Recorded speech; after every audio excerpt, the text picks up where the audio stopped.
Okay, everyone, welcome to the Respect the Math podcast brought to you by Reliable Tech Help. For all your IT needs, call Reliable Tech Help at 502-797-7399 or visit our website at reliabletechhelp.com. That's reliable tech, T-E-K, help.com.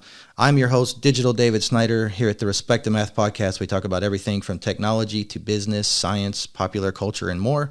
Basically, the things that I'm interested in because I'm kind of selfish that way. You can find us on Facebook, YouTube, and podcast apps from Apple, Google, Spotify, Amazon, iHeart, and others. Please interact with us online, and if you like what you hear, please subscribe and or share our content. We'd love to hear from you. Today, our guest is Greg Kuhn. Welcome. Thank you very much, David. Thank you for being here. Tell us a little bit about yourself and what you're here to talk about today. I am here to talk about how to use new paradigms that we get from quantum physics to change how we manifest our lives, how we engage with our lives. And I come from a background where actually I'm recently retired from the Jefferson County Public School System. I was a proud and heavily engaged employee of DuPont Manual High School here in Louisville, Kentucky, which for our folks outside of Louisville is usually in the top 20 magnet high schools in the entire United States, according to U.S. News and World Report. Okay. And I spent 20 some years there as one of my duties was admissions director. So I have a lot of pride in those accomplishments, although it was the students who did them. I did help the students find their way into the school. That was a wonderful way to spend my time in addition to my other duties. During my time there, I made some very early in my career as an administrator, I made some very ill-advised moves trying to create a business for myself that I could run on the side and one that would make me wealthy. And it exploded in my lap, leaving me over $1 million in debt, facing 15 foreclosures, bankruptcy, and the dissolution of my marriage. And probably, David, the worst thing was going to be that for the rest of my life, I was going to be that guy. I was going to be that guy, the guy who blew up his family. Well, I reached a point with about 6 months until going over the Niagara Falls of financial disaster, and I thought I have nothing to lose.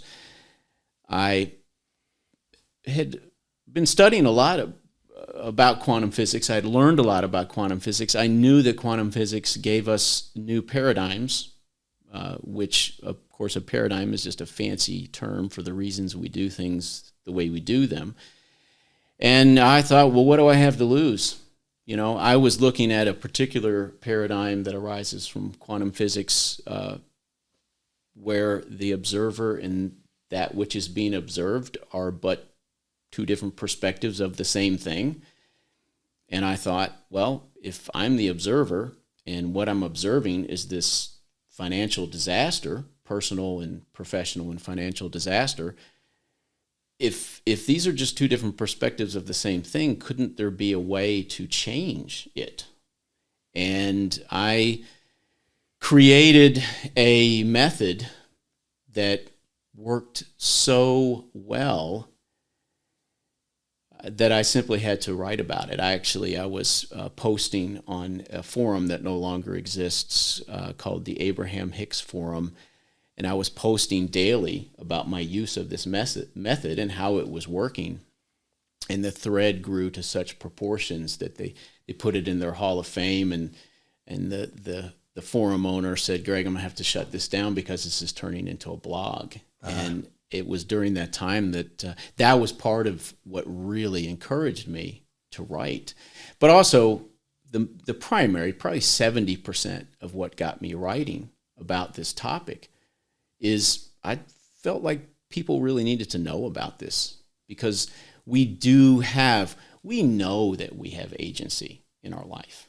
We inherently know that. And I have found that agency is actually not only more powerful, but can be engaged much more intentionally when we want to or we need to. Yeah, so this kind of organically grew out of your own process of digging out of this hole you dug for yourself, right? Correct.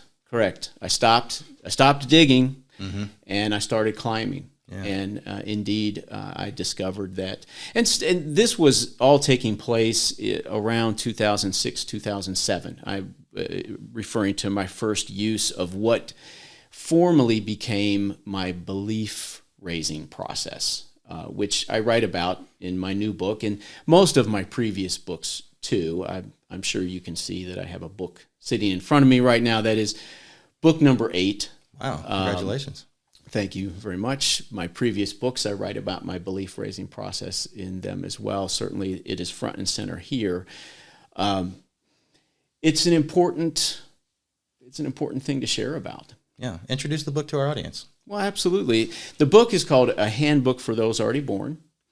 And you can probably surmise by the title that you're qualified to read it. I think so, yeah. Yeah. Detailed research led me to that conclusion. Yes.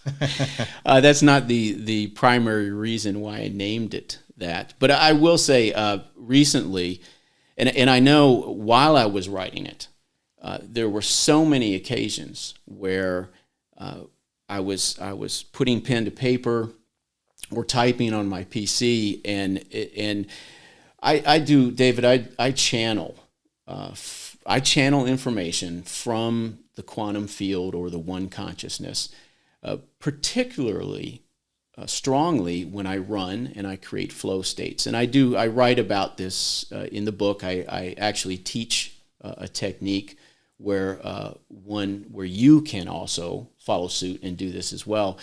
So information comes to me. It's passed through to me. A great deal of this book has its origins in that source.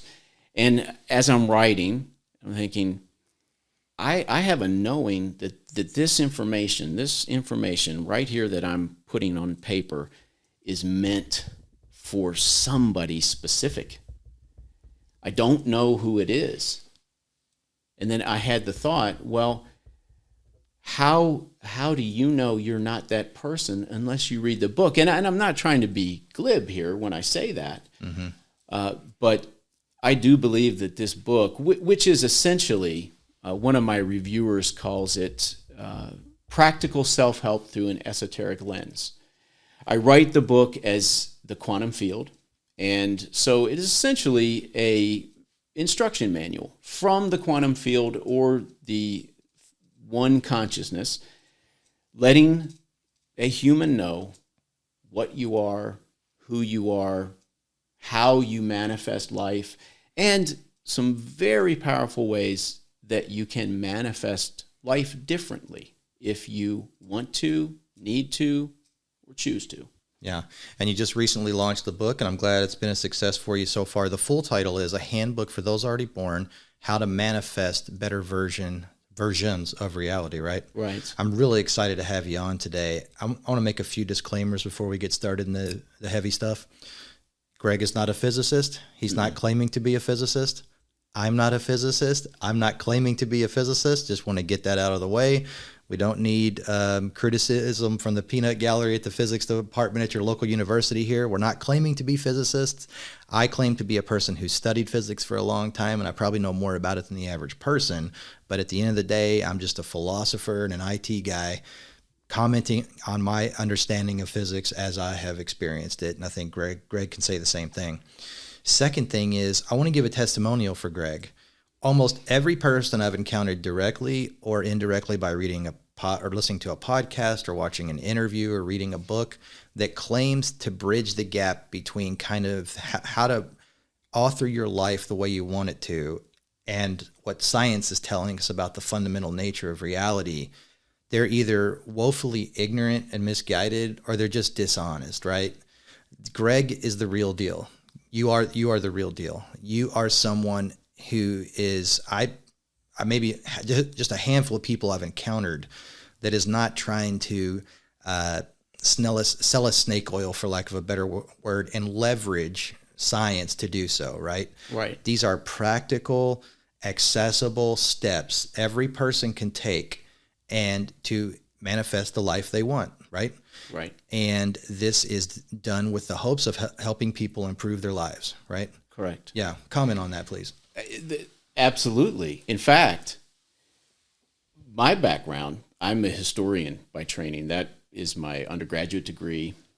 And my interest in quantum physics really comes from that lens, that filter of history, because we, in the modern industrial world, so, after the Industrial Revolution forward, we've always based what we do and how we do it on science, on paradigms that arise from science. The way the entire structure of the 20th century Western world is predicated on Newtonian science and the paradigms that arose from it. And we don't need to go down into those weeds, because that could be a whole other show. Yeah. As we started to encounter these new paradigms that arose from quantum physics, however, and quantum physics, as you know, as a student of it, it's the most accurate, precise body of science that mankind has ever created, and still continues to cull and suss out the very workings, the foundational workings of the unseen universe, the immensely large and the infinitesimally small, right? Mm-hmm. So as people encountered these new paradigms, I mentioned the paradigm that the observer and the observed are but two different perspectives of the same thing. People began to apply these paradigms in their life, in their professional life, in our government, in the way our society is constructed. And the beauty of all this, the beauty of what I'm doing with my books and my work, is that we don't need to wait for science to give us permission to do this. This is what we do. We take the science and we apply it. A good example that is probably something everyone will be familiar with is Sigmund Freud, who's the father of modern psychiatry. Although a lot of his ideas have now, I guess, fallen out of favor, if you will. They're not cutting edge anymore. He created talk therapy based on this idea that we can go back through one's history and determine exactly why we're behaving the way we are. Well, that's a Newtonian paradigm. It's called reductionism or determinism. Mm-hmm. It's little elements of both there, right? Yeah. Everything has a cause. And as long as we look hard enough and long enough, we can find the cause, mm-hmm. and we can make a cure. We can make a change. Well, obviously, those Newtonian paradigms, they're very effective. They allow us to fly in airplanes, mm-hmm. things like that. Yeah. They allow us to form what we have as a modern society, which, of course, we can all see has its flaws. And I don't think it would be too out of line to say that many people now are discovering that some of these flaws are serious enough that maybe we should look at other ways to construct and other ways to do things. I have personally taken on as a mission uncovering ways to increase my own, personal power to build and architect my life. And I really appreciate those kind things you said. I don't disagree with any of them in a humble way. And the reason I say that is because the only things that I write and talk about are things that I am applying and experimenting with in the most exacting laboratory I have access to for this type of information, which is my life. Mm-hmm. And most folks, of course, it may not even need to be said. Much of this is going to be an internal process, if not most of it. I like to do things, however, that to the best of my ability can be verified and seen and understood and also quantified wherever possible. That's why I call my podcast Manifest the Big Stuff, because when it comes to manifesting my life differently, I am interested primarily in the really important stuff, my health, my fitness, my relationships, my love life, my career.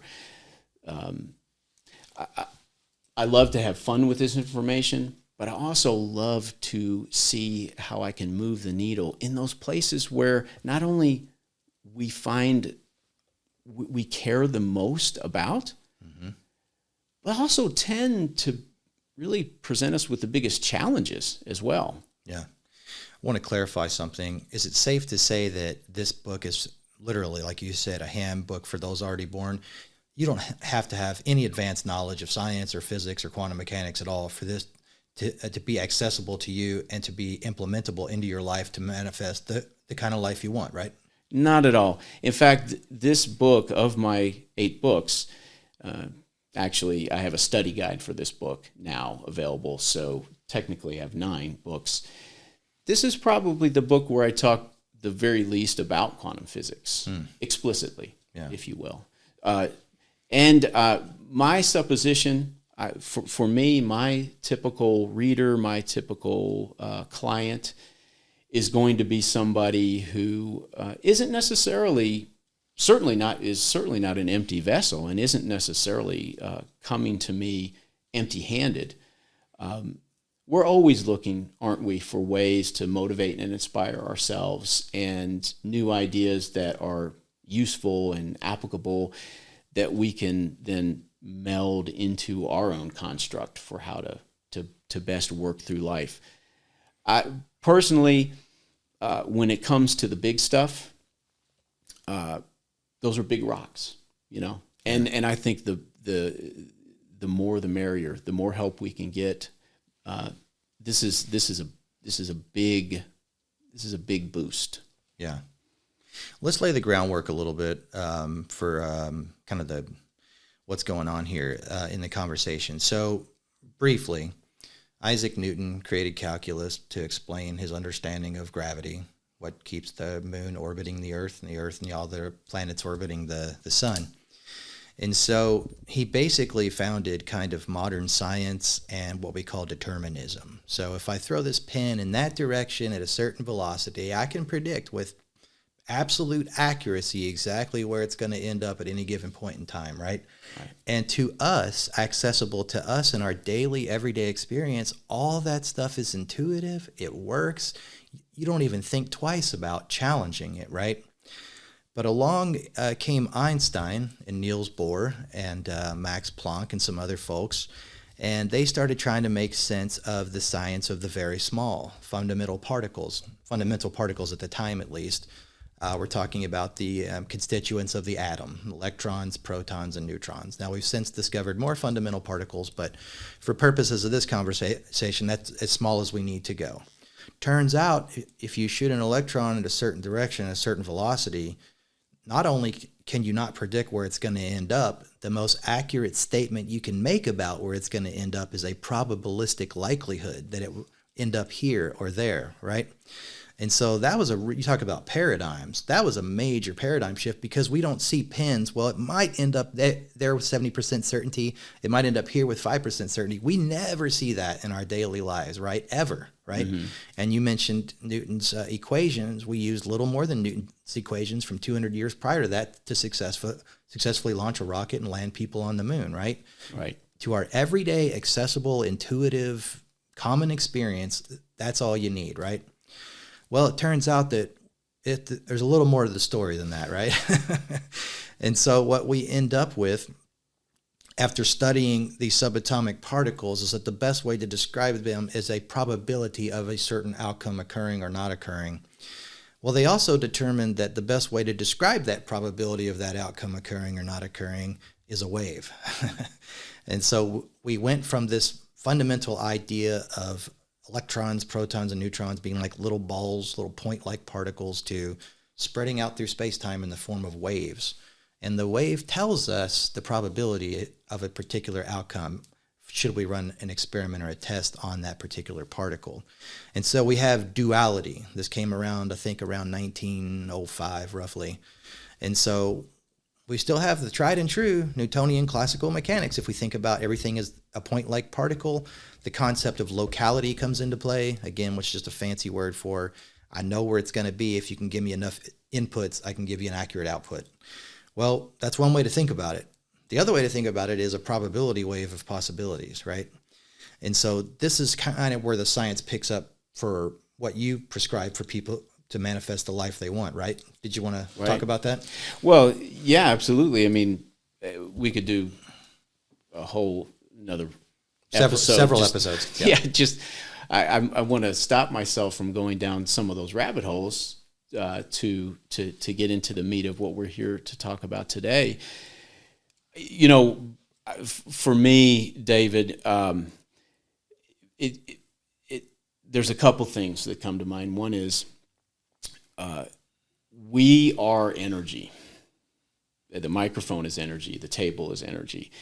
And for some, that can sound like it's a philosophical statement. The most famous equation of all time proves that. E equals mc squared. E equals mc squared. They're two sides of the same coin. You can think about it as energy or matter. And a good way to illustrate that is, everybody listening knows what an atom is. And if we take an atom and let's say we want to see what an atom looks like, right? And we don't have an electron microscope. So we have this magical ability to blow it up to the size of Yankee Stadium in the Bronx.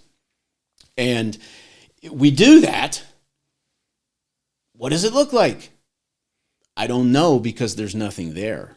Even though it's the size of Yankee Stadium, we can't say anything because there's nothing there. Why is there nothing there? That's because the nucleus of the atom is the size of a fly inside Yankee Stadium. You'll never see it, right? And the nucleus of an atom is 99.99999% of the tangible stuff in an atom. Well, that means everything we're made of, because atoms are like the little Legos that build everything. We're atomic structures. Yeah. It's all 99.999% energy or empty space. And I don't want to knock on the table, but although this all feels solid, I mean, it's tangible.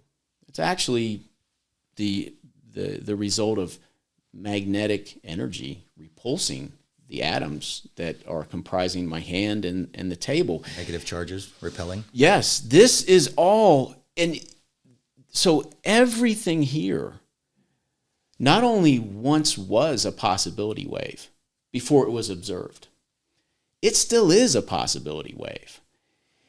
We have lasers, so we can measure. This table is moving right now. We're moving right now. Now, it's incredibly small movement. Oscillating waves, but detectable and quantifiable. We can see it. Yeah. This table, would move, hundredths of a centimeter in an hour,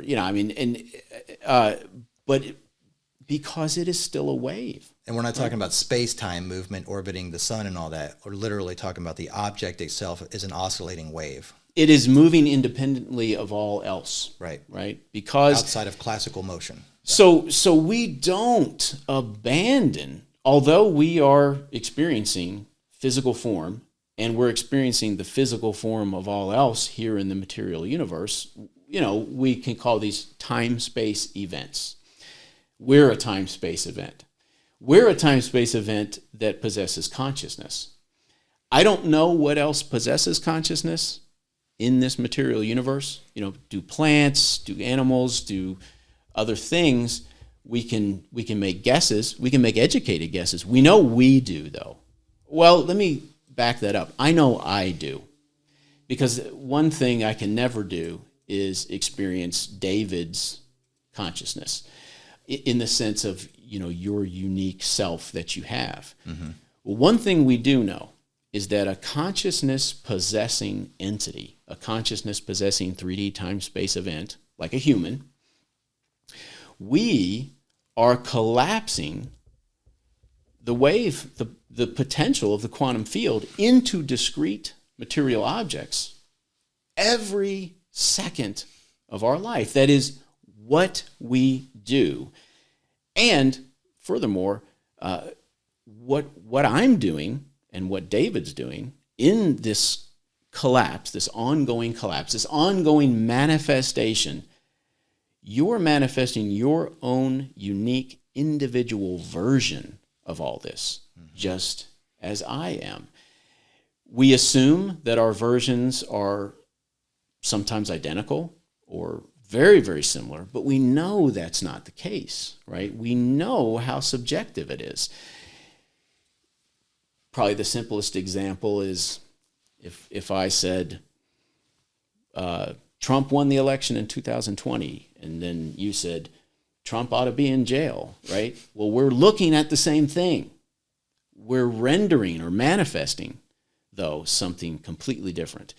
And not to trivialize that, but just to show how easy that is to illustrate. But it goes deeper than that, because for humans anyway, I don't know how this would, if a plant has consciousness, I don't know how this works for a plant. Yeah.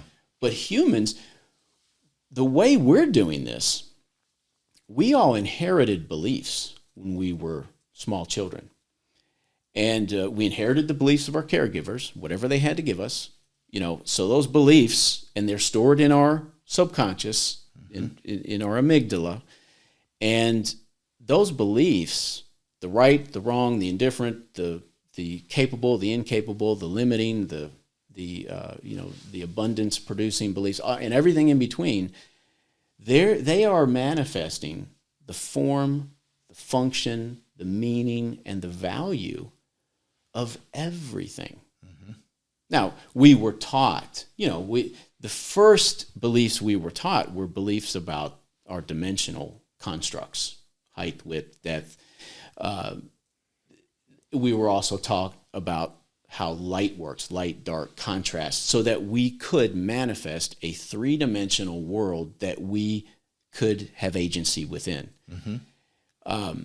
Outside of those constructual beliefs, concepts. Yeah, we were also taught beliefs about what's right and what's wrong, what a threat is, how do we respond to it, and everything. And we carry these forward into our life now as adults, and this is ultimately where humans run into a lot of problems, because of the inherent, when life is displeasing, when it's frustrating, when the beliefs I carry into this moment are incapable of manifesting reality in form, function, meaning, and value that is pleasing, that is fulfilling, that is satisfying to me. This is when I begin to say, wait a minute, is this all there is? And I don't know about you. I think from having spoken with you enough, I could put you in this camp. So many of us know that more is possible, and especially in important parts of our lives, when we know that more is possible, I've yet to be very successful in getting myself to pretend like I don't care about that when it's not going well. Yeah. A couple of clarifications here, so the professional physicists don't critique us. When Greg uses terms like time, space, just assume that's the same thing as space, time. He mentions 3D, time, space. We all know that's 4D, four-dimensional, including time, right? He's talking about the three physical dimensions, directional, up, down, left, right, back and forth, and so forth. And then he talks about a possibility wave. Just assume he's talking about a probability wave. It's the same thing, just a different term here. And then when we're manifesting things, we talked about this yesterday in our brief conversation. You're literally authoring your own universe in real time, whether you realize it or not. And there's crossover, right, from your perspective with other people's universes that they're authoring in real time, whether they realize it or not but it's unique. It's not a one-to-one crossover, right? And so it reminds me of this concept called the holographic principle that kind of came out of string theory. Turns out you cannot put more information in a region of space-time than exceeds the area of the space-time, not the volume. So what that tells us is that the universe is fundamentally two-dimensional, and the three-dimensional space and one-dimensional time that seems so fundamental and intuitive to us in our everyday experience, called four-dimensional space-time, actually is probably a holographic projection of a fundamentally two-dimensional space-time. And so I think that's really interesting to point out. If that doesn't give you some insight into the fact that there might be, I'll borrow some language from Einstein here, something deeply hidden, I don't know what does. We also mentioned manifesting versions of reality that you want. Let's kind of dig into what are some practical steps people can take every day to first identify those aspects of their life, their reality that they'd like to change and improve. And then how do we take practical, concrete steps moving forward to do that? Can you talk about that? Yeah, absolutely. And also to piggyback on some of those things you just said, I do want to say very explicitly that quantum physics doesn't say that all these things I'm talking about are true. These are all based on my personal applications of them. So I think that those are good things to point out. They just happen to be consistent with a lot of the results coming out of quantum physical experiments. Yeah. I feel confident in creating ways of being, ways of living, which I do want to talk about. I think that's a great idea to get into some of the specifics. But I feel very confident when I experiment with my inner world to see how it changes my outer world.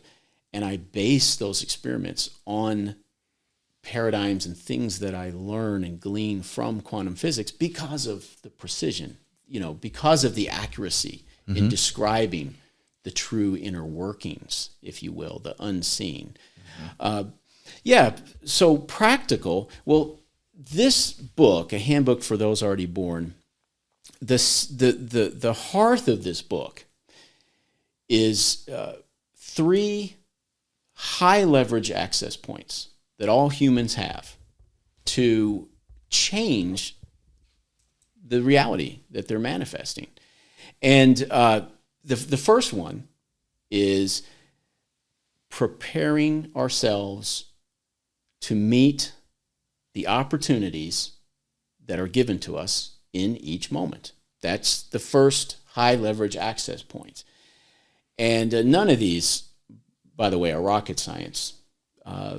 Engaging in them fully and intentionally is really simply about making a decision and putting one foot in front of the other.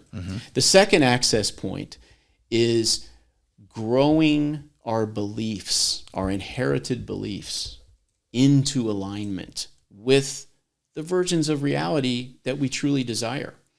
And that is possible. Although our beliefs are stored in our subconscious, and our subconscious does not speak word-based language. It only communicates through emotion.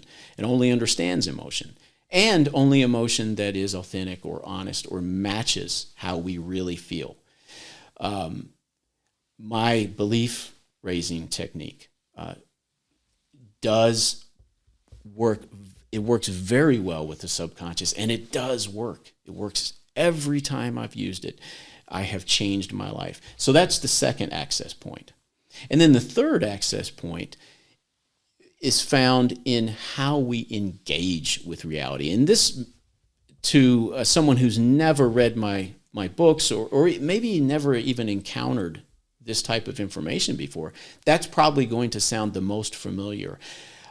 In this book, I have 8 distinct engagement techniques that are based on paradigms from quantum physics, that are ways to turn the status quo on its ear in some very helpful ways. So that's the third engagement point, where we have a lot of leverage.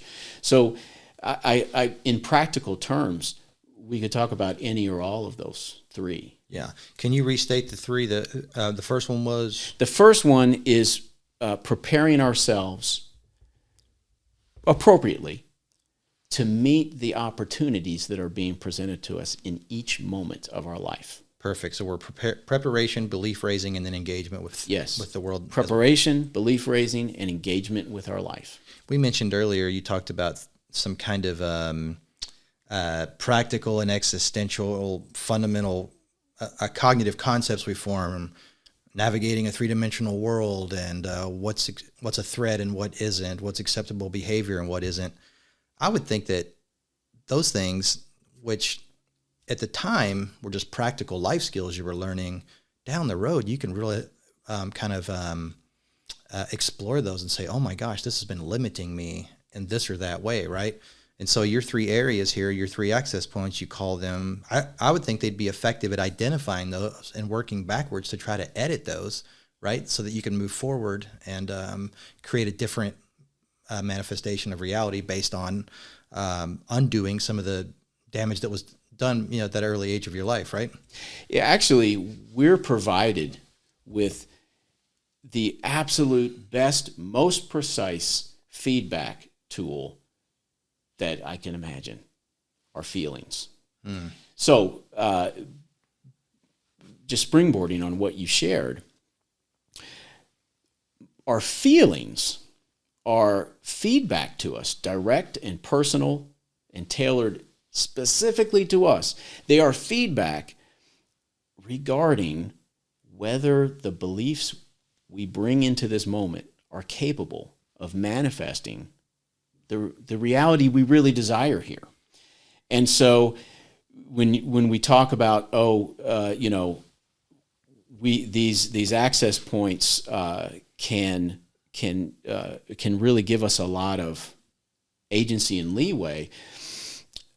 Well, as long as I feel and process my feelings, now I want to stress that I've heard from a lot of therapists and counselors, probably 8 or 9, who reached out to me through the years and let me know that they really have found a lot of usefulness in their practice with my books. And generally what they say is, because of your emphasis on feeling your feelings, and I want to stress that here, our feelings are not the source of our reality. They are feedback about our reality. And as long as I feel and process them, which for me, it involves a physical a level of engagement, moving my muscles. I don't even know if this is a fact, but it certainly seems to be that unprocessed feelings take up residence in my muscles. Your body keeps the score. They house them. That's been my experience, my physical experience. So, so feel and process. When I process them, they become breadcrumb trails that can lead me right back to the beliefs that are, well, I don't mean to switch metaphors here, but are the beliefs we have when my inherited beliefs are incapable of manifesting a version of reality that I truly desire in this moment, I'm going to have feelings about that: anger, disappointment, frustration, sadness, regret, grief, what have you. They're painful. And what's actually happening in that moment, what I've found, what's actually happening in that moment is that there are some incapable beliefs that I inherited. I'm not responsible for them. I inherited them.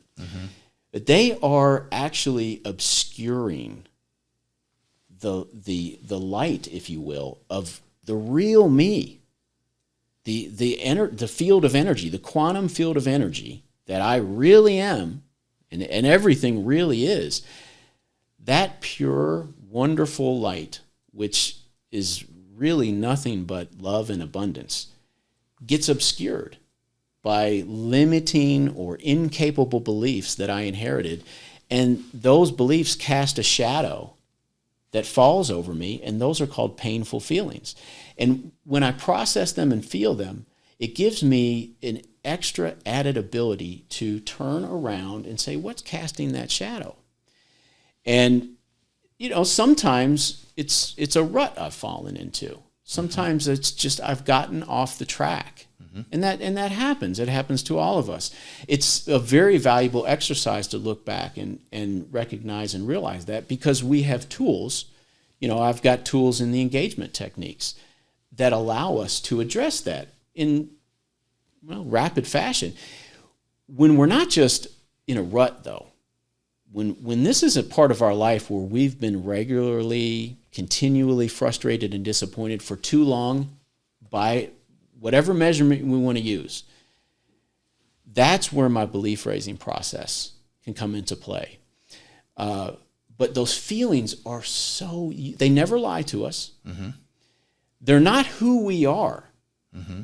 And there's no reason to identify with them. And hopefully that takes away some of the mystique. The painful ones are scary to feel. Personally, for me, sadness is the one that I tend to stuff the most. Mm-hmm. I don't know why.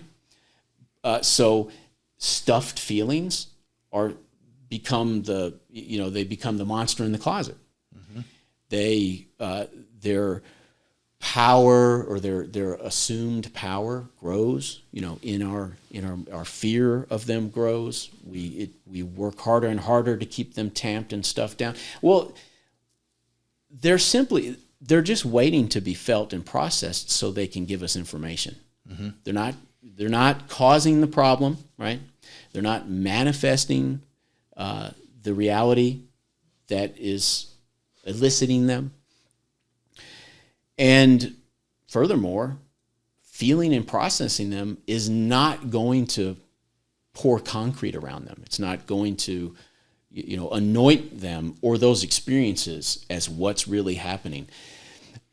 I guess I'll conclude by saying, when it comes to feeling our feelings and learning from them in this way that can guide us so well, we're never going to encounter feelings. We're never going to feel anything that's not already in there. Mm-hmm. And so, yes, feelings will never guide us in the wrong direction. And they'll always lead us to useful ways to engage at those three leverage points. So if we end up in a state of depression, disappointment, sadness, anger, whatever it might be, that is just a surface indication that we're not capable of processing our feelings in real time in a way that's healthy, correct, or constructive? That, I think, is probably going a step too far for me to comment on. Okay. I mean, certainly, I am not here addressing topics of which I have no experience nor expertise. And one of those would be physical ailments, because, you mentioned depression, just to talk about that one thing. I mean, depression, and other people can speak to this with much more expertise than Neither me. one of us are trying medical professionals, right. Disclaimer. Absolutely. So I will say this. There's an old saying, pray like everything depends on God and work like everything depends on you, right? Yeah. When it comes to my physical health, mental, physical, emotional, spiritual health, mm-hmm. I engage myself at these three access points like anything's possible. And then I also make it my business to adhere to good directions that come from people that know what they're talking about. Mm-hmm. So I think that to answer that question is when we start speaking about things like depression, mental health issues, physical health issues. Sure. It's important that to take that twofold approach. Mm-hmm. Is it safe to assume your three access points are sequential? You need to do them in the order that we introduced them in? Well, there's that's an interesting question. I think that preparing myself to meet the opportunities presented to me in each moment, that's something that for me is best established. I call it vibrational alignment. And that's best for me to do before I go out and engage with the day. So if there were an order, that might be the first one? That's okay. Number one. Okay. For sure. I'm vibrationally aligning myself with opportunity. Mm-hmm. And that's important for me. You've got to show up, so to speak. Yes. And it's so easy for us to want to tune in, to work to tune in with the results we seek, because we want those results. I mean, I want the results I'm seeking. That's, it's silly for me to not acknowledge that. At the same time, the best way I found for me to generate the best results is to be focused on the effort that I'm giving, mm-hmm. and being fully present in the moment. David, this moment right now, this is the only place where we manifest life. Mm-hmm. It's the only place we can manifest it differently. And moment to moment. Moment to moment. Everything else is a possibility wave. This is the time and the place where we have manifest this and rendered this. And thus, the opportunity to bring the quantum field to life. We are a conduit for that. We mentioned on our talk yesterday the idea of the archipelago. Mm-hmm. You and I are conduits for the quantum field. We are bringing it to this, mm-hmm. Through us. It gets to experience this. It gets to be here with us. But this is the only place. So this is where the opportunity is. This is where the opportunity is for me to be me and for me to manifest and experience life as I desire. That opportunity doesn't exist in the past and the future, even though the past and the future are existing concurrently with our present moment. Yeah. We're here, right? We talked about that yesterday, and that's so intriguing to me. I hadn't thought about it the way you mentioned. Is it safe to say from your perspective that the results that we want are there? They're not in the future. They're not in the past. They're not even here. They just are. And from our everyday classical experience of life, we see them on a timeline at a certain point, right? Like 6 months ago, I was less good at playing guitar than I am today. Hypothetically, I'll be better 6 months in the future. But all that stuff doesn't, that's a classical mindset of the arrow of time, right? That it's moving away from the past and in the direction of the future always, right? Well, quantum mechanics doesn't work that way, right? And it says that all outcomes not only be determined with absolute certainty, the probability that they will occur is the most accurate way to describe them, and they're all occurring at the same time, irrespective of an arrow of time or any type of classical concept. So the results you want are there. You just have to find a way to get there in that momentary frame of reality you're authoring in real time. Does that make sense? Yes, absolutely. They're there. They were there the whole time. There is no them not being there and there. You just have to orient yourself in such a way as to manifest them from the underlying quantum field where they are existing, have existed, and will exist, right? Well, think about the power of construct in what you just described. That anything is possible. Anything can emerge from the quantum field. But there's a way to say that's not exactly true, though, because only what I believe is possible can emerge in my version of this, right? Mm-hmm. Well, the power of construct. If we brought a reindeer into the, this is Christmas Eve, and we got Blitzen to come in here and join us. No Rudolph? Just kidding. Blitzen's, I think, is the unsung hero. Okay. Rudolph gets all the pub. Fair enough. That damn red nose. Yeah. Well, and rightfully so, right? Yeah. So the three of us, walk into the backyard and look at your big tree back there. We're looking at the same thing. It's a tree, right? But that reindeer sees ultraviolet light. So I think the leaves are purple. Do they? They have ultraviolet light Yes. sensitivity? So the construct, right, of a reindeer or a bumblebee, I think there are a few other animals that also see UV light. Interesting. And us, we're looking at the same thing.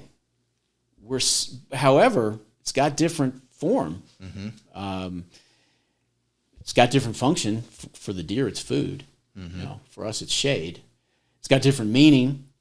For the deer, it's a buffet, and for you, it's a nice addition to your property. And I see yard work and dollar signs, but go ahead. It means you got a rake, right? So our beliefs are part of our construct. They are our construct. I mean, they are. We can't construct anything we don't have a pre-made cognitive concept for, right? And they are physically, right? Because our amygdala is a primitive, reptilian part of our brain.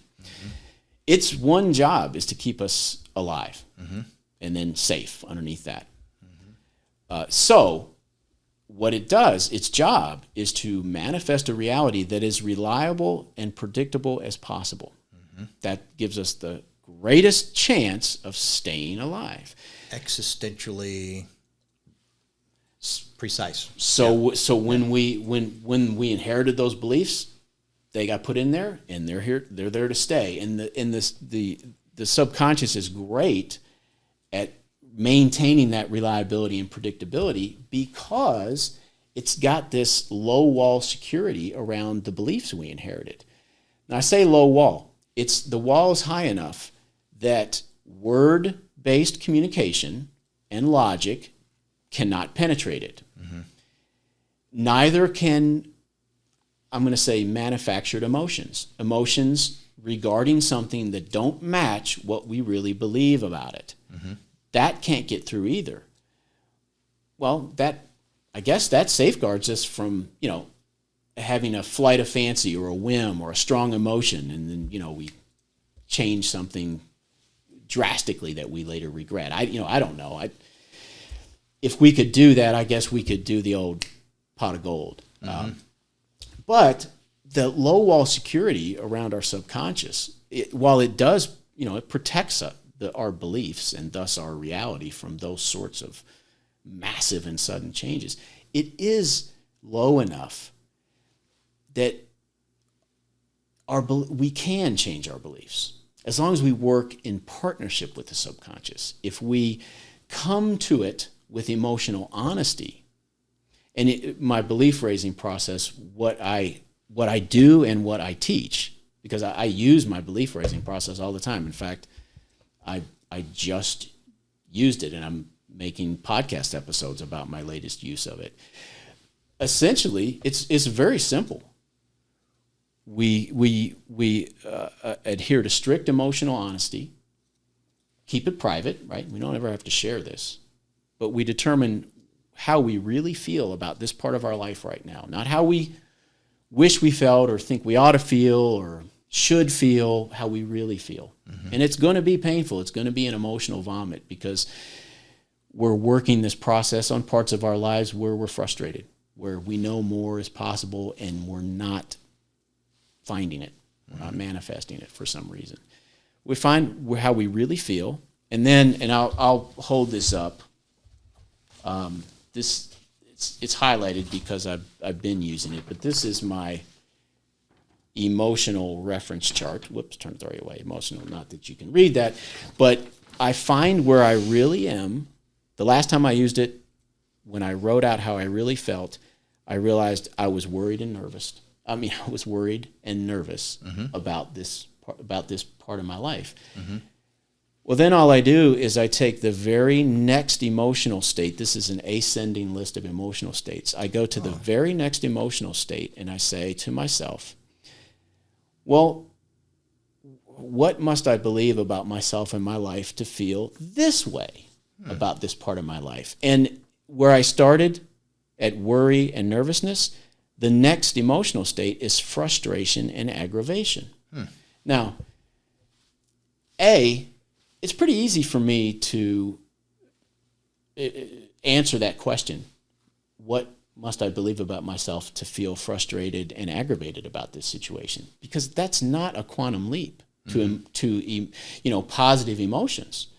It is very subtle, very subtle. Yet each tick up the scale not only takes you one step closer to the penultimate perspective, which is love and ecstasy, but it also is a little more empowering. It's a little more self-directed. It's a little more proactive. It involves me a little more in my own solutions. It's a staircase. It's a staircase. Self-discovery. Well, and you'll often hear people say depression is anger turned inward. And whether or not that's accurate, it's a good illustration that feeling depression and aiming my anger inward, well, that's not a good place. If I can actually get to a little step of growth where I'm projecting that anger outward, while that's not really where I want to be long term, that's more helpful. That's more proactive. That is more solution oriented than the step before. And so, what I have learned, because when we talk about interesting science. Can I see that, please? Yes. I love systems theory because you're a system guy? I wouldn't have guessed that. Well, yeah. We're systems. Of course. Right? We're a system of systems, visible, invisible, and there's many ways that we can validate that statement. When a system changes, its environment automatically changes. And so what I've noticed when I'm using that belief raising process, one tick up the scale, which, by the way, is intentionally incremental, yet real and empowering improvement. So it's believable. It's easy to get to. And then after I write about this part of my life from that next highest emotional perspective, I then spend a day or so manifesting it that way. And once again, it's not that challenging because the improvement is not that grand. So it's very doable. And what happens is that through that process, my beliefs go along for the ride. They really do grow. My subconscious, when I'm writing and living my way into the next highest emotional perspective on that chart, my subconscious says, I got you, Greg. Yeah, that jibes with how we really feel. That's not a threat. That is basically the same thing as we already believe. I'll go with you there. But you've got to identify it in real time and work with it to progress back towards your ultimate desired state. I would say, yes, I'd say what I used this process on recently was my belief about who and what I really am. And I was challenged in a good way regarding that following a conversation with this really awesome author and spiritual guru named Franco Romero. When I was at worry and nervousness, I was worried and nervous. Well, frustration and aggravation, all I had to do to work my belief raising process was then to say, okay, I'm going to the same topic, who and what I really am, except what would it mean for me to be frustrated and aggravated about this? And what I do is I look up the definitions in the dictionary so I know exactly what I'm talking about. And then I allow those definitions to guide my writing. Like, yeah, I do feel frustrated, and here's why. And I do feel aggravated. That's accurate. I do feel I do have these feelings. I can have these feelings. Here's how these feelings work for me. Here's how they're present. And then I go out into the day, and I don't manifest my whole life from that perspective, but this part of my life, I continue down that path, and I just allow myself to manifest that from frustration and aggravation. It's not hard. It's not a quantum leap. It's very attainable, and it really does change my world. The world really does change when my beliefs change. Now, we've all experienced this from time to time. We've seen how our world can change, right? Here's a bombastic example. You might walk out and get the mail later this afternoon. And when you do, you're going to see the usual things you see and experience and have the usual thoughts you have when you do that. However, if you got to your mailbox and pulled out a envelope with a check for $1 million, I bet your walk back to the house would look, feel, and be experienced completely differently. Mm-hmm. And I mean, of course, and we all know that. It happens on this level too. Mm-hmm. And it's very inspiring. It's very invigorating. I think for me, using the belief raising process, yes, it's addictive because it has an almost scientifically reliable outcome of changing my reality ultimately, because, manifest, the definition of manifest is to see and understand. Mm-hmm. And when I change my beliefs, I change what I see and understand. And the cool thing is to get to love and ecstasy. What I found is, once again, it's not necessarily a power like a genie. Ultimately, and maybe this is full disclosure here, I'm not primarily interested in growing my ability to influence the reality I manifest to the point where I can transcend life. Where, because to me, if I could, blink my eyes or snap my fingers and make this appear and that appear and this disappear, that it's a fantasy. There are times where I would like it. We've all wished for it. Sure. But I don't believe, one of the things that Quantum Field told me that I wrote about in the book is, we didn't come here to transcend life. We came here to make the most of it. Mm-hmm. And what that means to me is that with my family, my career, my ability to have an impact, my own internal enjoyment of life, fulfillment, mm-hmm. My health, my fitness, these really important parts of life. Wow, the more important the part of my life is, the greater the opportunity I have to bring myself and to bring the quantum field to full bear. And, because sometimes, this might sound kind of silly, but we went on vacation in June, went to Tybee Island, Georgia. Took my parents, all our boys. My favorite thing to do at the beach is to find shark's teeth, manifest shark's teeth. And, in my experience, the beach is the best place to manifest a shark's tooth. Mm-hmm. It just is. Fertile soil. Fertile soil. Although this part of Kentucky was all underwater once, there are shark's teeth in the ground here. If I'm digging, in my garden, I could find a shark's tooth, mm-hmm. hypothetically speaking. Mm-hmm. But let's not get silly. Why is the beach the best place to find a shark's tooth? Well, it's because there's a lot of sharks out there.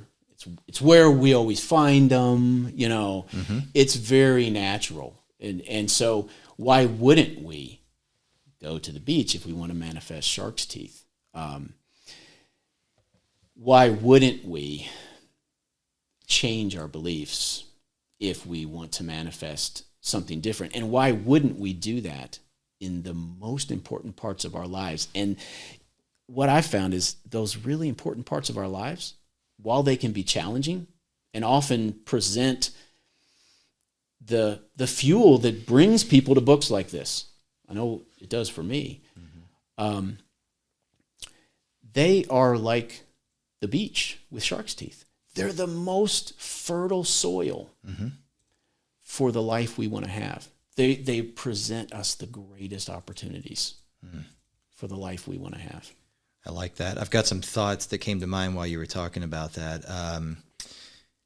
we talked yesterday, Einstein mentioned that physically, mathematically, after he discovered special relativity and was pursuing general relativity, his masterpiece on gravity, he said that the distinction between the past, the present, and the future could be little more than a stubborn illusion.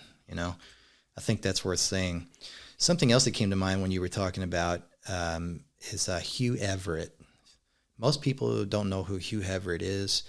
He was kind of a under-the-radar physicist back in the 60s, I think, and he looked at quantum mechanics and he said, well, what is the core of quantum mechanics?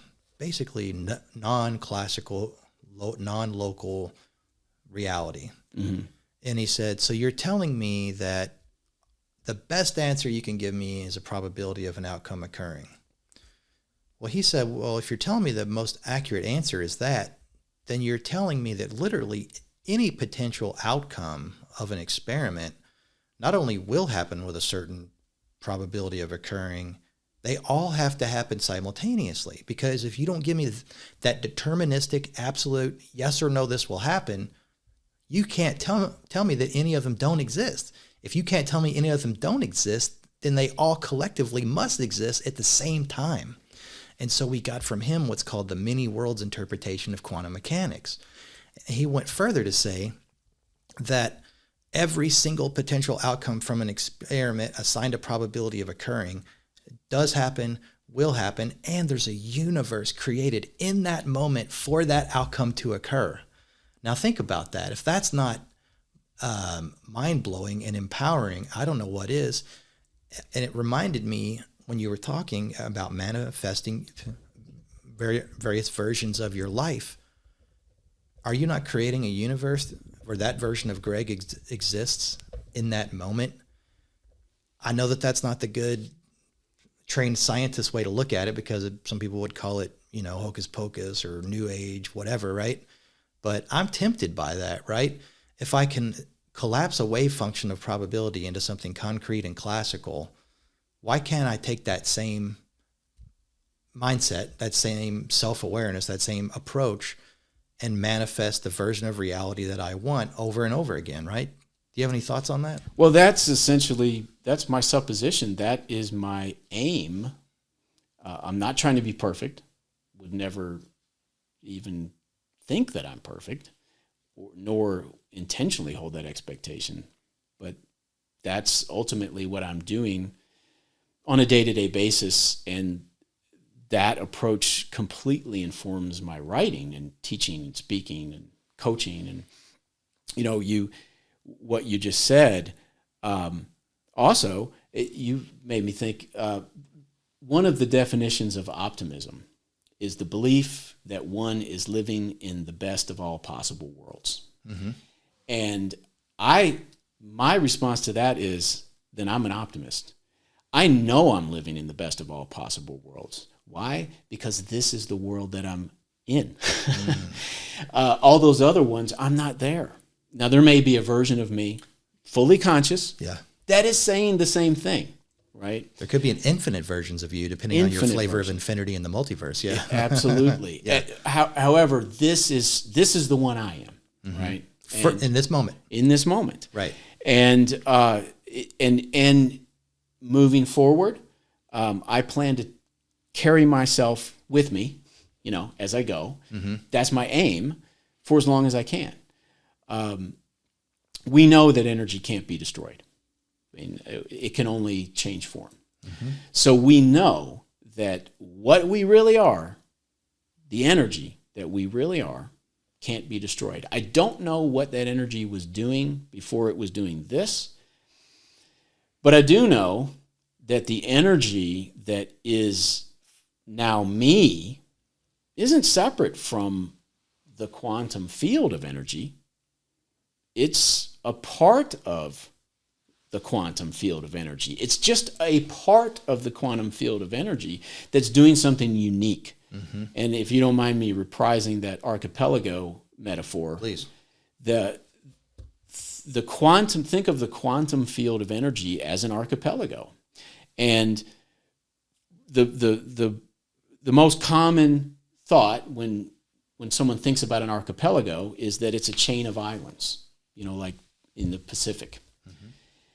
And that's true, but that's not what the archipelago is. The archipelago is actually the islands and the giant underwater landmass. It's really the giant underwater landmass. The islands are just part of the giant underwater landmass called an archipelago that are breaking the surface. The most obvious from our vantage point. But they're a small fraction. That's all. They're just the part that's breaking the surface. Yeah. The islands are the part of the archipelago that's bringing the archipelago to life. And we can think of ourselves like islands in an archipelago. Now, the table is an island in the archipelago, but I don't think the table has a consciousness. I know I do. I assume you do. And I bet everybody watching and listening to this does as well. We're all islands. And we are bringing the quantum field of energy, or the one consciousness, to this life. I don't know that that's our purpose. In the quantum field communicated things with me that I transcribed and shared in this book about purpose. But for me, I can only speak for myself. My purpose today for being here is to see how much of an island I can become. How much of the quantum field of consciousness can I bring to the surface, and how grand can I allow it to be out here? How fulfilled can I allow it to be? How successful can I allow it to be? How much love can I allow it to experience, and joy and connection and efficacy and meaning? How much value can I contribute to the world up here on the surface during my time here as an island? I'm very, very grateful to be an island. I don't want to be anything else at this moment. And so being the most successful, fulfilled, valuable, helpful island possible for me in this moment is an intriguing proposition. And it catapults me out of bed on most days. And it's entirely my privilege to have the opportunity to share about it. Thank you, David. Thank you. And to write about it and talk about it and see where we can take this. Can we say you cannot manifest your version of your island without doing the heavy lifting under the surface, the true archipelago, right? I think you mentioned earlier, I want to snap my fingers and have $1 million.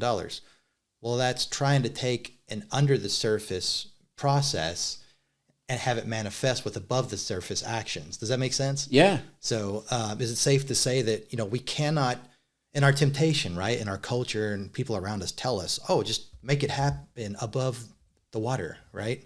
It doesn't work that way. Right. What you see above the water is but a fraction, a glimpse of what's happening under the water. And that's what your book tells people. Most people don't even know there's anything under the water, right? They say you, they say me, we're distinct from each other. How could we possibly be connected? Well, you teach your clients and your readers, no, we're all connected. There's that underlying landmass that connects us all, and you cannot manifest something above the water without doing the work underneath the water. Is that fair to say? It's fair to say the outer world is a projection of the inner world. And saying that isn't saying anything different than what we've been saying here all along.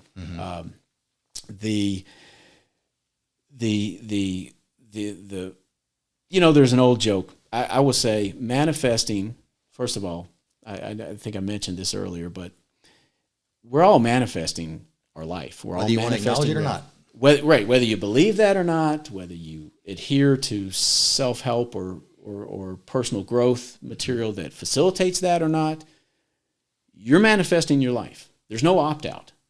The only choice we have in this matter is whether we want to manifest by default, which is fine. Just like Newtonian physics is fine when it works. When my beliefs, are aligned with the versions of reality I desire, and my ways of engaging with life are adequate, and I am prepared enough for the opportunities in each moment, that my life is pleasing and fulfilling and successful, that's great. Mm-hmm. Default manifesting works well when it works well. When it doesn't, however, that's where we have that choice. We can be intentional about it. I call it intentional manifesting because we're simply becoming intentional about it. We're not learning. You don't have to learn how to manifest. Well, you can. You can learn how it's happening, but you're going to be doing it. You don't have to learn how to do it, right? You're going to do it. So, part of this intentionally manifesting our reality when we want to is both magical and mundane at the same time, because all of this is magical. Every second of this is magical, as magical as I want to let myself realize. And it's also mundane. It reminds me that old joke about the person who sells their soul to the devil to become a great the best guitarist in the world. And, after they sign the contract, they say, well, okay, how's this going to work? Am I just going to pick up a guitar and my fingers just magically start moving? Yeah. And the devil's like, hell no, man, you better start practicing. Yeah. and in a sense, not to discourage the epic magic of this, but at the same time, we're above the surface. And how do things work above the surface? Well, if I can grow my beliefs and be vibrationally aligned with the opportunities in each moment and engage with reality, using great engagement techniques. If I can do that in a way that brings me that $1 million overnight, hey, fantastic, man. I mean, not only would I want to do that, I'd want to hear how somebody did it if they did. Mm-hmm. I haven't run into that yet. What I've found is that I can, by changing the system, by growing my beliefs, by entering each moment as prepared as I'm willing to be and able to be, and by engaging with reality, using great techniques based on quantum paradigms, I see and understand a world with much more opportunity, much more potential. And it's that world that I get to live in and operate in and navigate. And it doesn't mean that I turn into, a world-conquering dynamo. Mm-hmm. Pure enlightenment, yeah. Now, right. Yeah.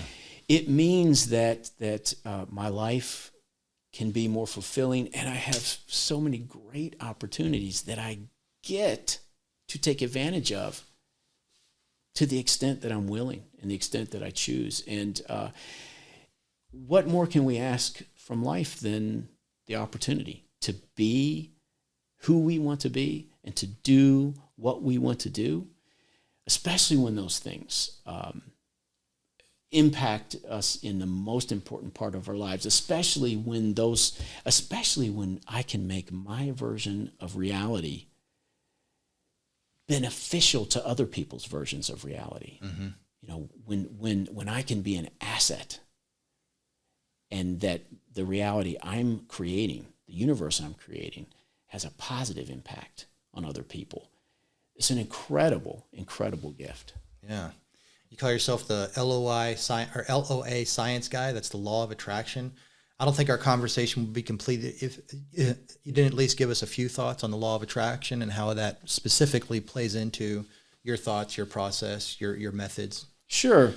A lot of people, I think the law of attraction, obviously there's a varying degree of feeling about it, but I do believe that it's a part of our nomenclature now. It's a part of our culture. I dare say most everybody knows what you're talking about when you say that now. And I don't think that was true, however many years ago.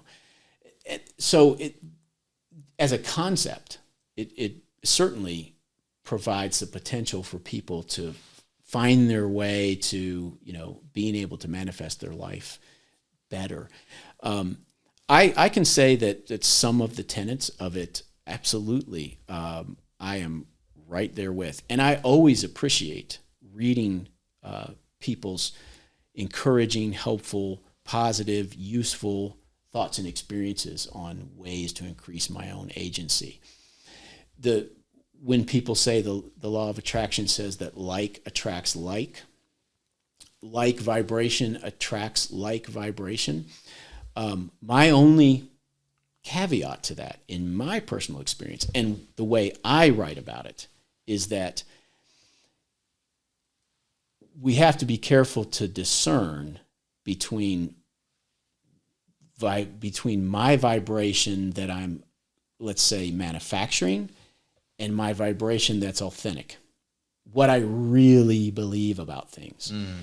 And I think, not to steer this off into a negative path, but one of the things that I often hear repeated in law of attraction circles is that, get into the feeling place of the life you want to have, and you'll attract that life to you.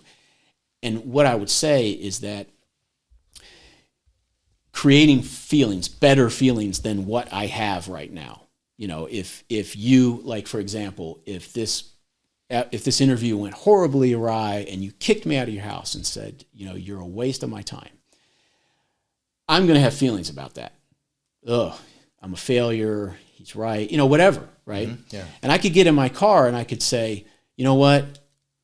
I'm okay. I'm good enough.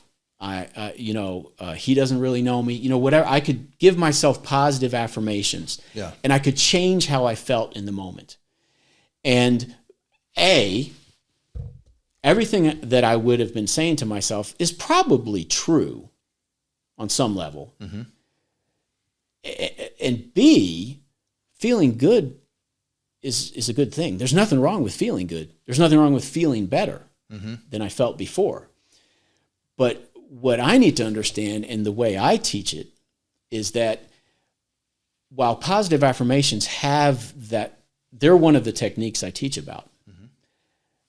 Just make sure that you use them to get back on a track you've already been on before, right? Oh, I'm in a rut. Oh, this person was a real a-hole to me. Whatever. And I'm in this bad space, but I normally don't exist here. This isn't reflective of what I really believe about myself and my life. This is just, I took a punch to the face or whatever, right? Mm-hmm. A positive affirmation in that situation is perfect. It's beautiful. I stress still always make them believable, okay? I don't need to, if I'm broke and I'm trying to manifest more wealth, I certainly don't need to, if I say, well, I already have $1 million. No, make it believable. So I want to reference, maybe in that example I used, I might say, this feels terrible right now and I feel like a failure, and I bet there's probably some things I could have done differently. But at the same time, I'm going to remain open to the fact that, like maybe Digital David Snyder's just had a bad day, and I'm just going to remain open to that and the possibility that maybe this isn't as bad as I think it is. That's a believable positive affirmation, right? Mm-hmm. And if it's getting me back on a track that I'm normally on, great, that's what it's perfect for. Where it's not good, where the whole vibration, alignment, and like attracts like, where it breaks down is in parts of my life where I'm employing that, but I'm not usually or most often on that track. It has to be authentic. It has to be authentic. And so in areas of my life where I've been regularly frustrated or fallen short, or however I want to say it, by my estimation, and so it's been a recurring theme, however long that needs to go for me to call it a recurring theme, that is typically, or I would say really always, for me, that is always an indicator that the belief-raising process is more appropriate here. Simply because, I could give myself positive affirmations in situations like that. There's nothing wrong with that. They're going to make me feel better. Mm-hmm. And so in fact, I almost always give myself positive affirmations, but I do it with the knowledge that they're not changing my beliefs.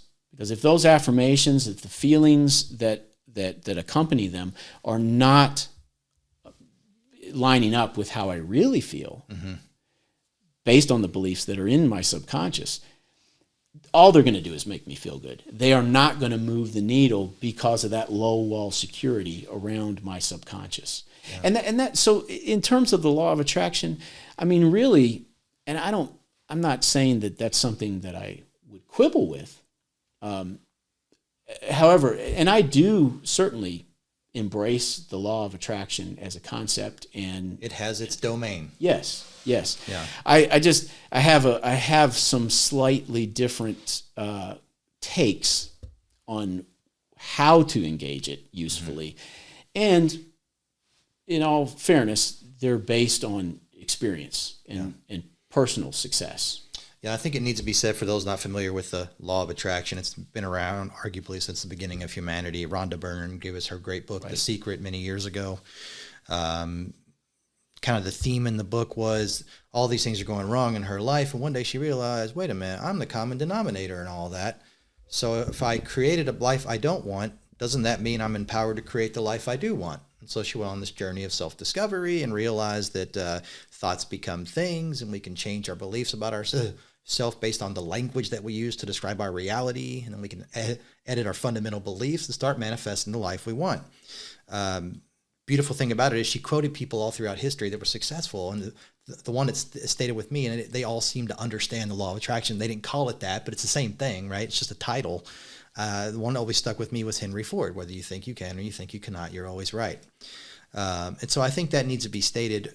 Critics of the law of attraction will say, I told myself every day, 5 times a day for 2 years, I was going to be more physically fit. And it didn't happen. It's not that simple, right? So you've got to do the belief editing.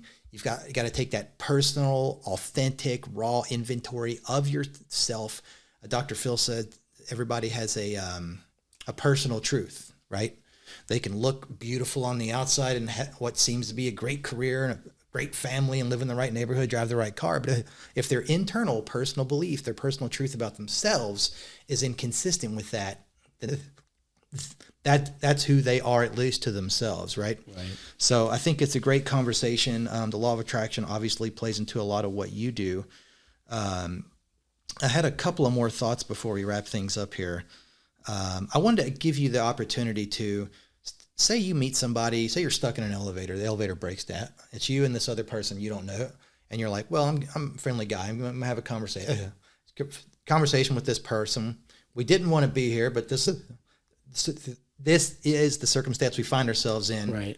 Give us 45, 60 seconds, what you're going to tell that person about who you are, and assuming they say, hey, I'm not happy with where I am in life, give them 45, 60-second elevator speech on who you are, how you can help them, and why they should read the book.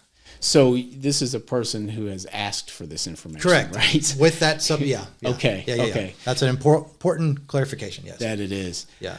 I think, I'm going to take a coward's way out here, because I don't have a specific elevator speech memorized, although there's a lot of value in just exactly what you mentioned. Yeah.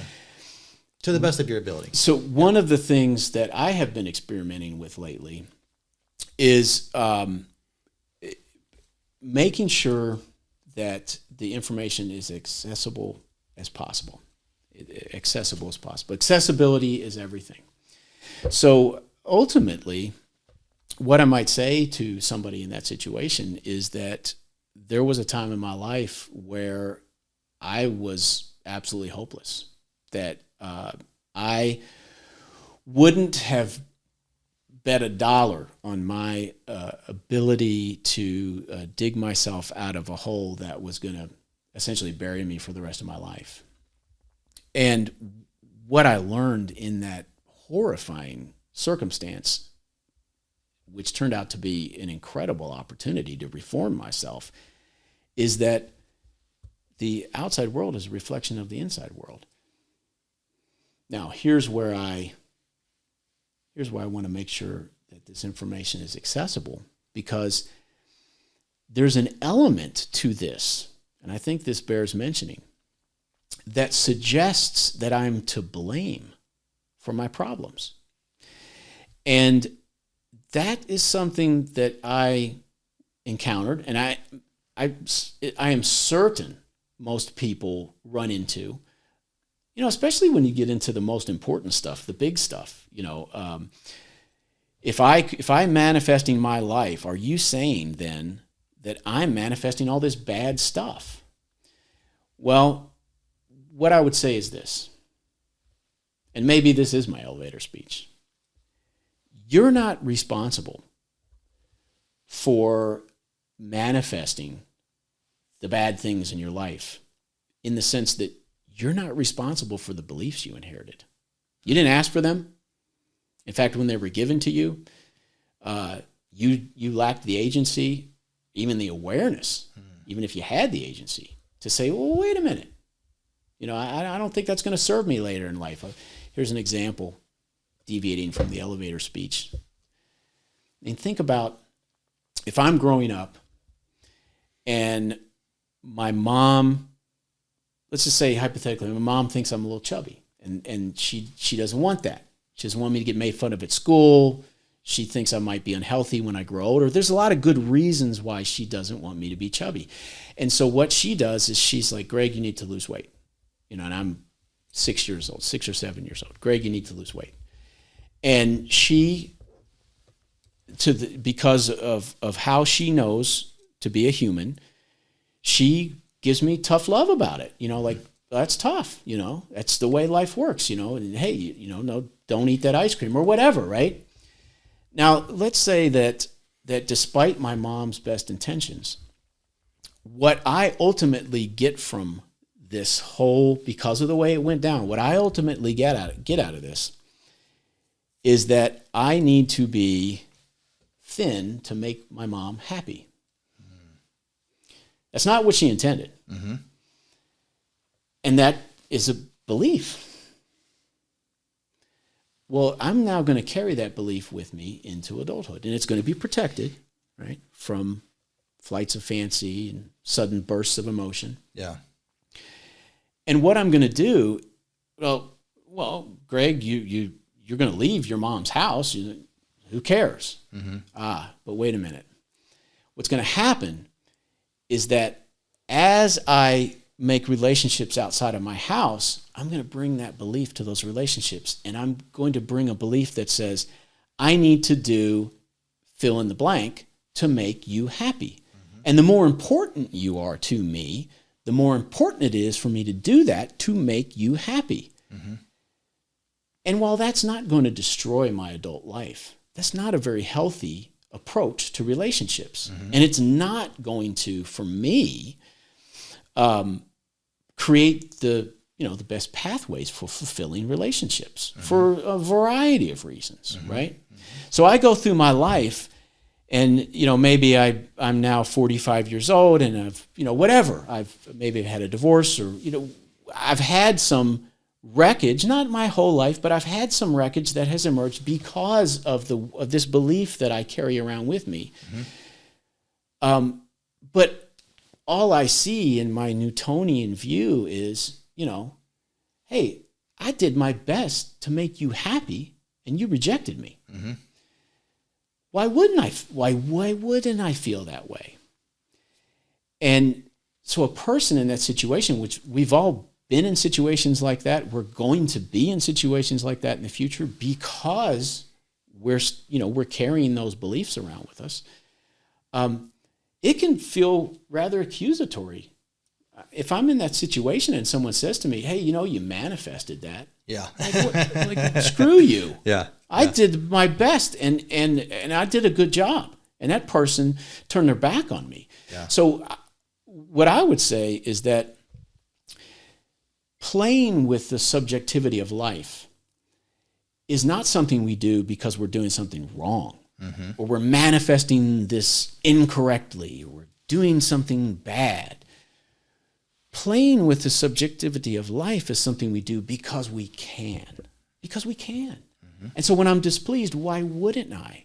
And ultimately, while we should always tend to our personal safety and our personal needs and those of people we care about, people who need our help, we should always attend to those things first and make sure that they are as secure as possible. The very next move for me, when I'm displeased, is always to look and say, wait a minute, why am I manifesting this? Not because I'm doing it wrong. Yeah. I'm not judging myself. Mm-hmm. I'm discerning. I'm saying, here's the reality that I'm manifesting. Here's the feelings it's eliciting. A great question to ask in that situation, what must I believe about myself to feel this way? Mm-hmm. Not as an accusatory finger pointed at me. Yeah. Another way to say that might be, what beliefs do these feelings suggest? Mm-hmm. And then I can say, wait a minute, does that sound right? Mm-hmm. Those beliefs are typically not going to be fun to hear. Wow, I don't think I'm good enough. Mm-hmm. Is that right?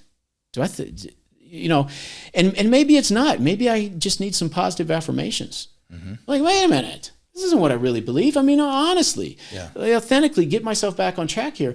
Sometimes, however, I look at it and I say, it's not what I want to believe, but I got to say that, it's resounding pretty heavily. Hey, that's okay.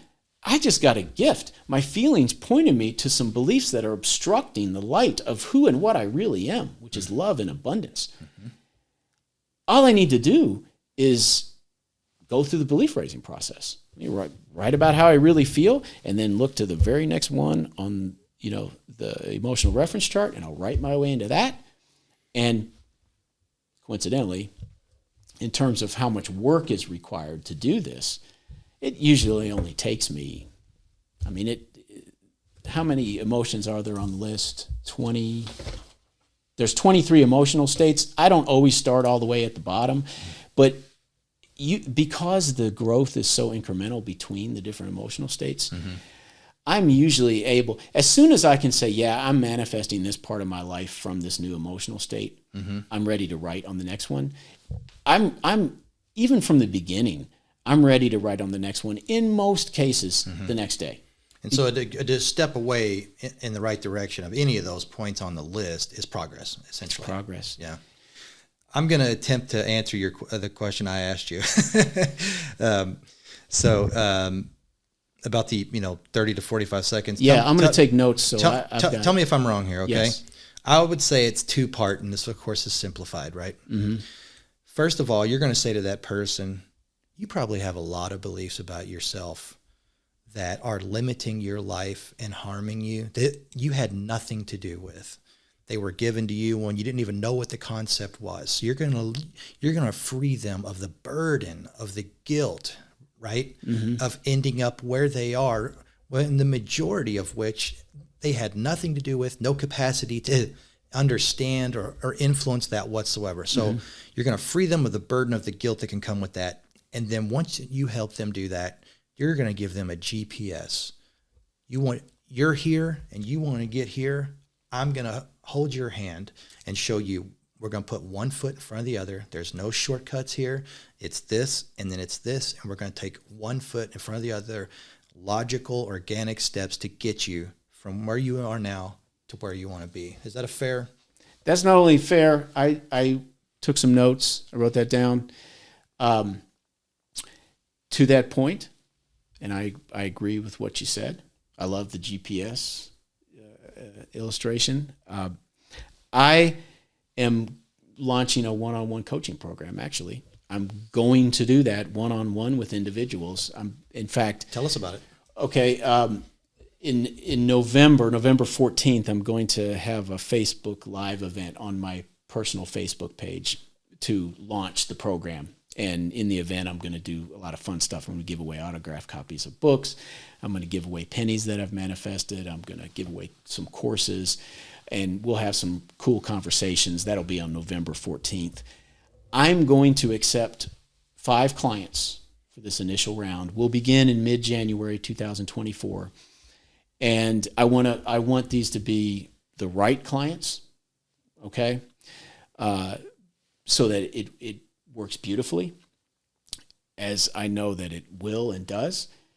And the what's going to happen through this one-on-one coaching program is that each one of the clients is going to pick an area of their life that they want to manifest differently, and we're going to manifest it differently together. I'm going to, of course, not manifest it differently for them because I cannot inhabit their time space or space time, nor their consciousness, but I will coach them through the manifestation of this part of their life differently. As well, of course, we'll learn a lot of other things that are incredibly useful and valuable. And I am so looking forward to personally instilling that GPS into 5 really, really cool people that I get to work with. You're gonna custom tailor a navigational system to get from where you are to where you want to be. That's Absolutely. exciting. Yeah, no, I'm really looking forward to it. So I'm working on the launch of the coaching program. I want to make that a fun event, and of course I'll be sharing that out on my social media and my Facebook, and then getting started, coaching people one-on-one and walking with someone while they manifest a part of their life differently that heretofore they hadn't had much success with. It may even have been in despair about it. It's incredibly fulfilling. So I don't want to, I want everything out of this day that is available to me. I am not projecting myself into mid-January because I don't want to waste any of the time that I have now, but I am excited about that. Mid-January might not even occur, right? Might not. Yeah, but this is. This is. Yeah, very much so. And it seems so real, right? We talked about that. It seems so real. Yeah. Because it's supposed to. Right? Yeah. That's how it works by design. Yeah. And fortunately, we're the designers. Right. So it does work. Hey, to that point, yeah, I do want to mention, I wrote an article specifically for your listeners. Oh, please tell us about it and how we can interact with you and buy a copy of your book and check out your training classes. Oh yeah, of course. The simplest thing to do would be to go to my website, which is manifestthebigstuff.com. That's also the name of my podcast. And there you'll find information about everywhere that you can connect and engage with me. For example, I would invite everyone to join my Facebook manifesting group, which you can link to from my website, but it's called Manifest the Big Stuff with Greg Kuhn, Creating Our Realities Together. You can look it up on Facebook. I have a newsletter. I have a lot of different ways that you can stay in touch and in contact with me. The book is on my website. It's available on Amazon, paperback, hardcover, Kindle, of course, the study guide as well. Audio too? Ebook? Not yet. Okay. Not yet. Audiobook to come. I know people, I love audiobooks too. So that is to come. Okay. A lot of my other books, almost all of my other books, except the very short Kindle. I have a couple books that are pretty brief Kindle books. Everything else is available audio.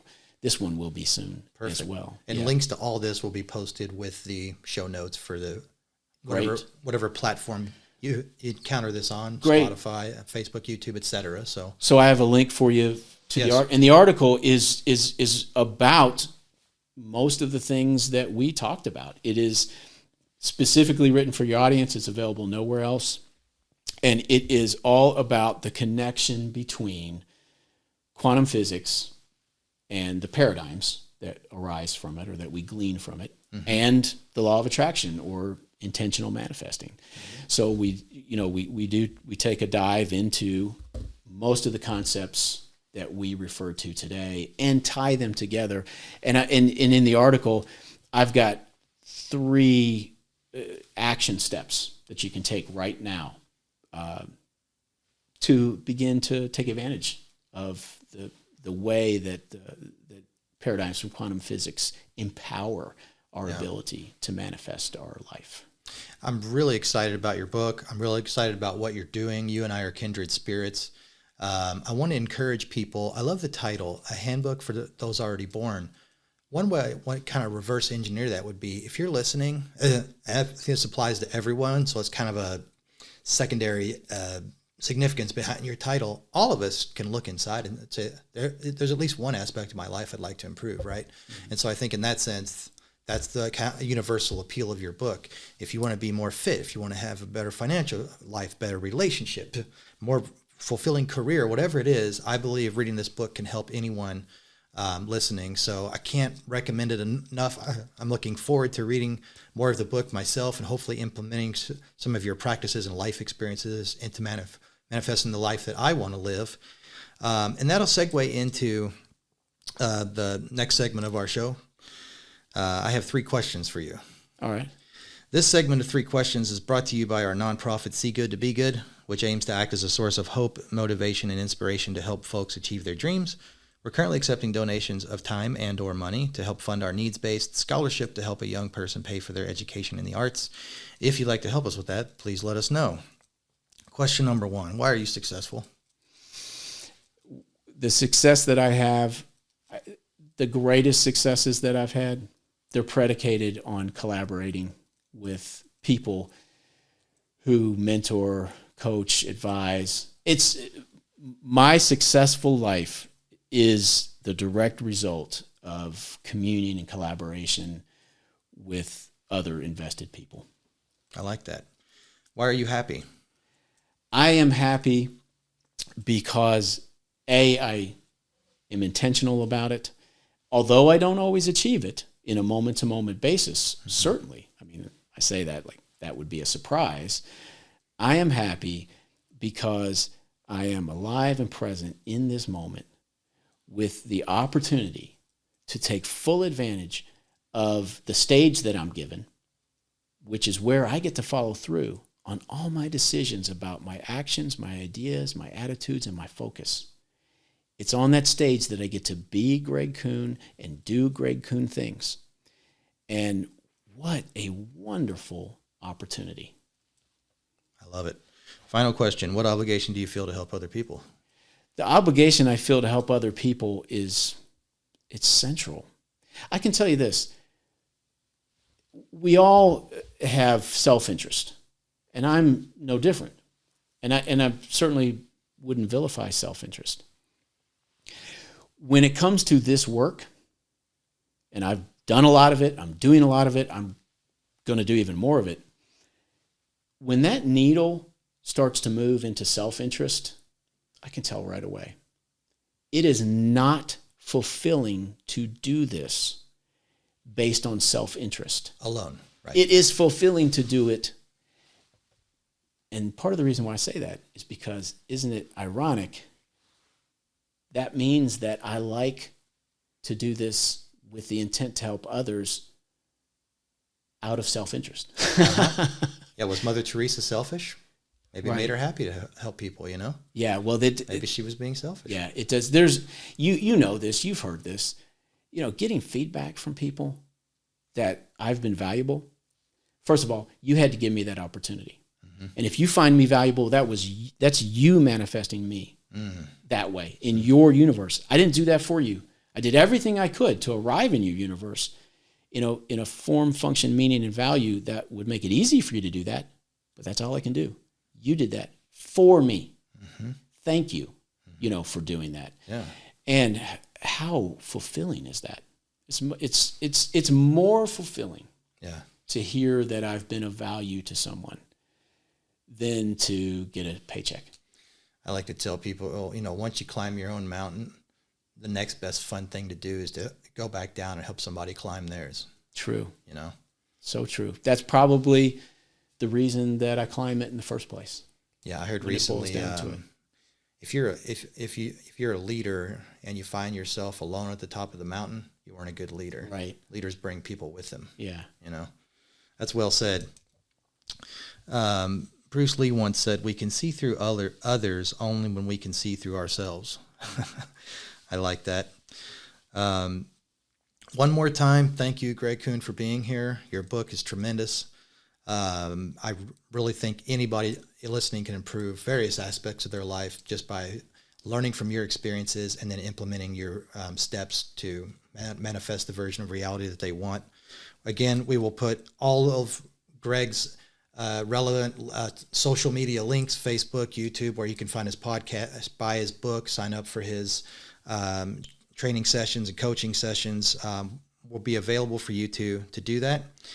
And thank you again for being here. And thank you to our listeners and our sponsors for this show for making this podcast possible and hopefully successful. If you'd like to learn more about creating and or distributing your own podcast content, please contact us for more information. The podcast doesn't just stop at the Respect the Math podcast. We help other people with generating content, producing and distributing their shows online too. And we will see you real soon on a future episode of the Respect the Math podcast.